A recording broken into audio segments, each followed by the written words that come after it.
With President William Samoei Ruto's visit in the mountain, we all saw the kind of crowds President William Samoei Ruto pulled, and it is with these crowds that give credence to me that Rigath's political strategies and words are very lethal. Remember this, before President William Samoei Rigathi set foot in the Mount Kenya region, telling his people that they should not shun away from attending the president's rally. And why was it so? His main reason was that the president was coming to the mountain with sacks loaded with money. And so, tell me, in this harsh economy, who will dare not attend the president's rally?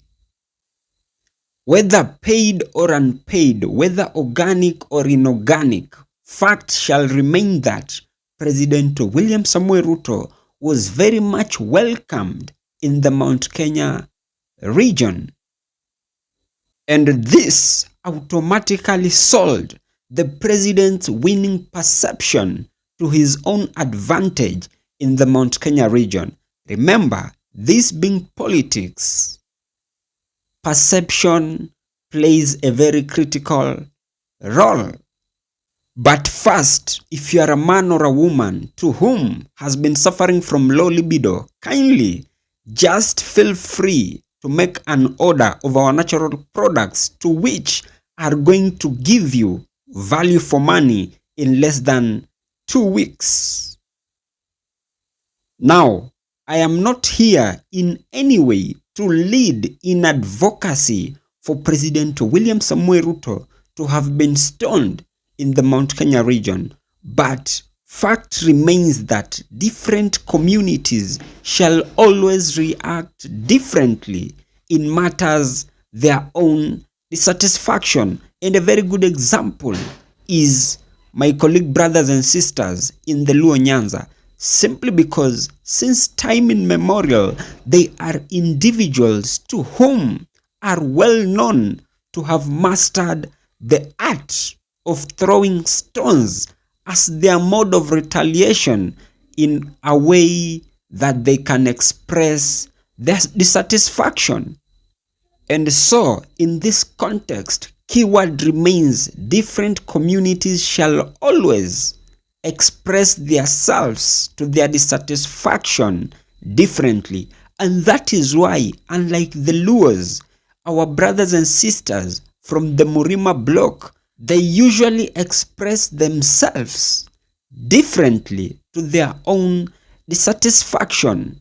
In the last general election, the Right Honorable Raila Amolo Odinga was led by President Uhuru Muigai Kenyatta in the Mount Kenya region to an extent that they pulled millions in numbers, so that they were in a mode of trying to coerce the people to vote for the Right Honorable Raila Amolo Odinga. And of course, Uhuru and Raila both pulled very many crowds. But contrary to the crowds, we all saw how the people of the mountain voted otherwise, unlike the perception that was driven during the campaign period. And with President William Samoei Ruto's case, I kid you not, the script still remains the same.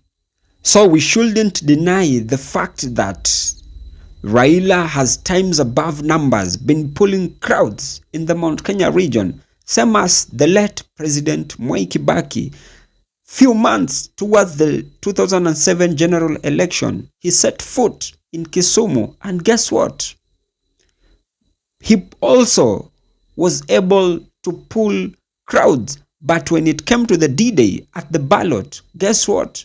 The Luo Nyanza electorates decided to vote otherwise, and that is the same script that we are witnessing with President William Samoei Ruto's scenario. And so, for purposes of optics, with the crowds we witnessed in President William Samoei Ruto's rallies, he automatically won. But question remains, shall they replicate the same and vote in favor for President William Samoei Ruto come 2027?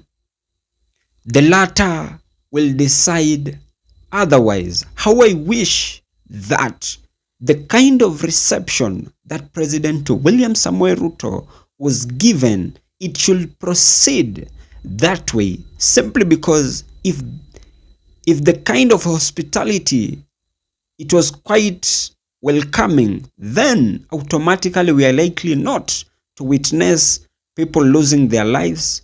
We are not likely to witness all manner of havoc and mayhem, and that is to mean everything shall be at peace, while they, the electorates themselves, know pretty well of whom they are likely to vote for come 2027.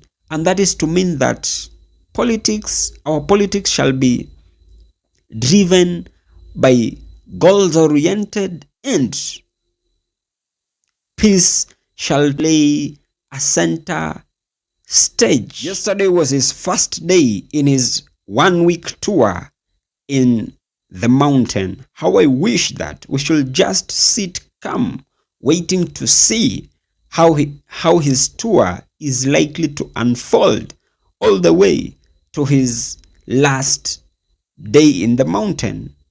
And as I come to the penultimate part of this episode, that has just been my opinion.